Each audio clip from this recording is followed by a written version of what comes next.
สบายดีตอนเช้าพี่น้องทุกคนมาพบกันอีกแล้วในกับ Devotional Podcast ของเฮาเนาะมื้อนี้วันที่1เดือน8เนาะเข้ามาพบกับความหวังอันมั่นคงในพระเยซูคริสต์เจ้านำกันเนาะซึ่งพระคำที่ข้าพเจ้าจะหนุนใจในมื้อนี้อยู่ในกิจการ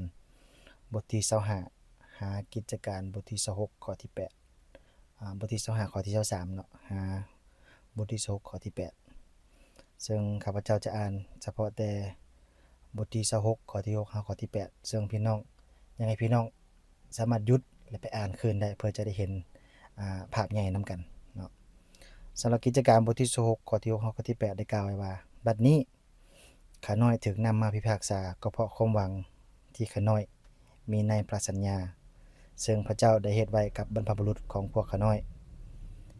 ประชาชนของพวกข้าน้อยทั้ง12เผ่าหวังได้รับตามที่พระเจ้าได้สัญญาไว้นั้นจึงนมัสการพระเจ้าด้วยใจร้อนรนทั้งเว้นทั้งคืนกษัตริย์อากริปาที่นับถือย้อนความหวังอันนี้ที่พวกยิวกล่าวหาข้าน้อยด้วยเหตุใดท่านทั้งหลายจึงถือว่าการที่พระเจ้าทรงบันดาลให้คนตายเป็นคืนมานั้นเป็นเรื่องที่น่าเชื่อขอบคุณพระเจ้าสำหรับถ้อยคำของพระองค์ในเช้าวันนี้พระเจ้าขอพระองค์ทรงเปิดตาใจพวกลูกในการศึกษาและนำถ้อยคำของพระองค์ไปปรับใช้ในชีวิตของพวกลูกด้วยพระเจ้าอธิษฐานขอบคุณพระองค์ในพระนามใหญ่พระเยซูคริสต์เจ้าอาเมนเนาะสำหรับอยู่ในกิจการบทที่25ข้อที่23จนฮอดข้อที่27เนาะเฮาเทื่อเมื่อพี่น้องได้อ่านพี่น้องจะเห็นว่าในข้อที่23เฮาสิเห็นว่ากษัตริย์ผู้ปกครองเฟสโตเนาะต้องการที่จะเอาใจกษัตริย์อากริปาเพราะว่าช่วงนั้นแม่นอยู่ในช่วงที่สิเกิดการรวมตัวครั้งใหญ่ๆก็คือกษัตริย์อากริปาและนางเบนิเกจะมาเยี่ยมยามผู้ปกครองเฟสโตซึ่งตอนนั้นก็แม่น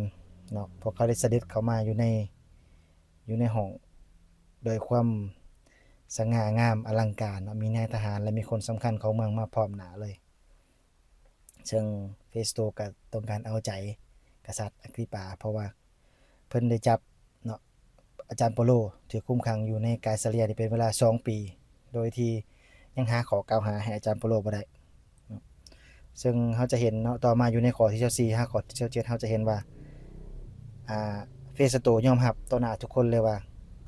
โปโลบ่ได้เฮ็ดผิดอันใดที่สมควรแก่โทษประหารแต่บ่ฮู้จะเขียนรายงานให้กษัตริย์แนวใด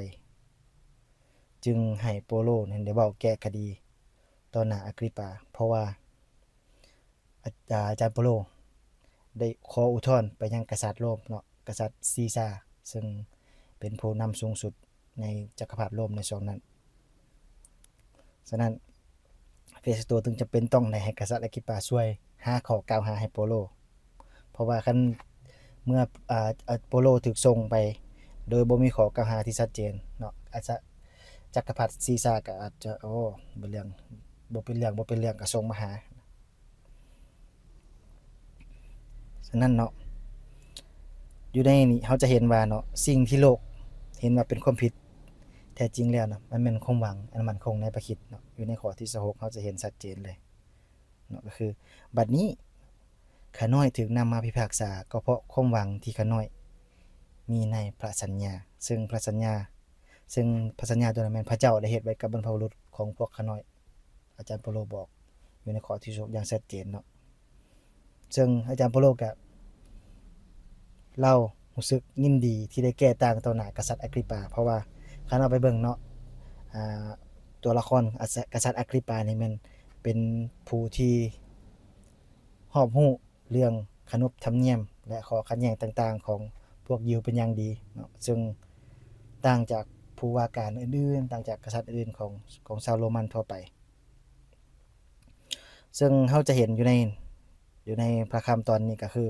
อาจารย์เปโลยืนต่อหน้าผู้มีอำนาจในฐานะนักโทษเนาะแต่ที่แปลกใจคือเพิ่นบ่ได้ปกป้องตนเองด้วยความย้านกลัวหรืออับอายใดๆเลยเพิ่นเว้าอย่างสงบและชัดเจนว่าสิ่งที่เพิ่นถูกกล่าวหานั้นบ่แม่นอาชญากรรมแต่แม่นความหวังในพระสัญญาของพระเจ้านั่นคือความหวังในการเป็นคืนมาจากตายซึ่งสำเร็จแล้วอยู่ในพระเยซูคริสต์เจ้าเนาะซึ่งเราจะเห็น เนาะประเด็นหลักของคดีอยู่ในนี้เนาะก็คือเราถูกพิพากษาย้อนความหวังในพระสัญญาและความหวังนั้นบ่แม่นศาสนาใหม่ใดๆมันแต่แม่นความสำเร็จตามพระสัญญาในพระคัมภีร์เดิมที่พระเจ้าทรงประทานให้แก่ชนชาติอิสราเอลเนาะแล้วก็อาจารย์เปโลก็ใช้บ่อนพิพากษานี่นะในห้องนี่ให้เป็นบ่อนประกาศข่าวประเสริฐไปเลยซึ่งเนาะสำหรับเฮาก็เช่นกันเนาะอยู่ในชุมชนของเฮาก็คือในบางครั้งคนที่ถูกข่มเหงหรือถูกกล่าวหาย้อนความเชื่อของตนก็เป็นคือกับคนที่ปลูกต้นไม้ไว้ในฤดูฝนพี่น้องถึงแม้ว่าฝนจะตกหนักลมพัดแรงรากของต้นไม้ที่มั่นคงก็ยังยึดแน่นกับดินบ่ล้มลงความหวังของอาจารย์เปโลก็คือรากนั่นโดยบ่ได้อิงใส่สภาพแวดล้อมอ้อมข้างหยังเลยรากนั่นก็คือความหวังที่ยังลึกรากที่ยังลึกลงในพระเยซูคริสต์เจ้า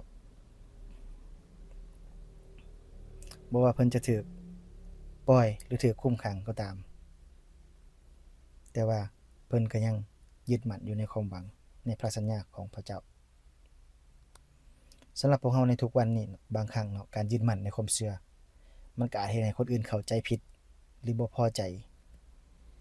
แต่เนาะอาจารย์เปโลความหวังในพระคริสต์บ่แม่นความผิดแต่มันเป็นพระพรอันประเสริฐที่พวกเราสามารถแบ่งปันได้ถึงแม้ว่าอยู่ในสภาพการที่ยากลำบากที่สุดคือกับอาจารย์เปโลก็ตามคำถามพี่น้องเมื่อพี่น้องถูกเข้าใจผิดหรือถูกกล่าวหาว่าแปลกย้อนความเชื่อในพระคริสต์พี่น้องมักจะตอบสนองจังไดพี่น้องอาจจะตอบสนองด้วยการนิ่งเฉยหรือข้าพเจ้าอยากท้าทายพี่น้องโดยการที่จะกล้าประกาศความหวังนั้นอย่างสงบและชัดเจนคือกับอาจารย์เปโลได้บ่อยากให้พวกเราจื้อไว้ว่าความหวังในพระคริสต์บ่แม่นสิ่งที่ต้องละอายในสภาพการที่ยากลำบากให้พวกเราหาโอกาสประกาศความหวังนั้นด้วยความสงบชัดเจนและด้วยความรักคือกับอาจารย์เปโลคืออยู่ในพระธรรมโรมบทที่1ข้อที่16เนาะพี่น้องอาจจะคุ้นเคยกันดีก็คือเพราะว่าทางบ่มีความละอายในข่าวประเสริฐด้วยว่าข่าวประเสริฐนั้นเป็นฤทธิ์เดชอำนาจของพระเจ้าเพื่อให้ทุกคนที่เชื่อได้รับความพ้นพวกยิวก่อนและคนต่างชาติด้วยนั่นแหละคือสิ่งที่อาจารย์เปโลประกาศอย่างชัดเจนในการเดินทางของเราพวกยิวได้รับความรอดพ้นแล้วคนต่างชาติก็ได้รับความรอดพ้นเช่นกัน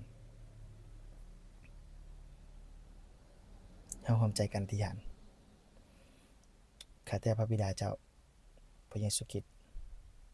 ขอบคุณพระองค์สำหรับตัวอย่างของอาจารย์เปโลผู้ที่ยึดมั่นในความหวังในมื้อนี้เจ้าถึงแม้นว่าอาจารย์เปโลจะถูกกล่าวหาและถูกคุมขังแต่พระเจ้าก็ทรงเฮ็ดให้ความหวังนั้นเป็นคืนมาพระเจ้าทรงใช้บ่อนนั้นในการที่จะให้อาจารย์เปโลประกาศขอทรงเฮ็ดให้ความหวังนั้นขอพระองค์ทรงเฮ็ดให้ความหวังนั้นเป็นคืนมาในพวกลูกด้วยเช่นกันในพระองค์ขอให้พระองค์ทรงเป็นรากอันมั่นคงของพวกลูกถึงมันว่าจะในสภาพการที่ยากลำบากพระองค์เจ้าหรือถูกเข้าใจผิดก็แล้วแต่ขอพระองค์ทรงประทานความกล้าหาญให้แก่พวกลูกในการจะประกาศความหวังนั้นเหมือนดังที่เปโลประกาศพระองค์เจ้าอธิษฐานที่พระเจ้าจะทรงใส่พวกลูกในทุกๆสถานการณ์บ่ว่าพวกลูกจะพบเจออันใดแต่พวกลูกจะบ่ได้โฟกัสอยู่ที่โซ่ตรวนหรือว่าเหตุการณ์ที่พวกลูกพบเจอความทุกข์ยากของตัวเองแต่พวกลูกจะโฟกัสเพ่งเบิ่งที่ความหวังในพระเจ้าอย่างเดียวพระเจ้าขอบคุณพระองค์ลูกอธิษฐานในพระนามยิ่งใหญ่พระเยซูคริสต์เจ้าอาเมนขอพระเจ้าอวยพรพี่น้องทุกคนและพบกันโอกาสหน้า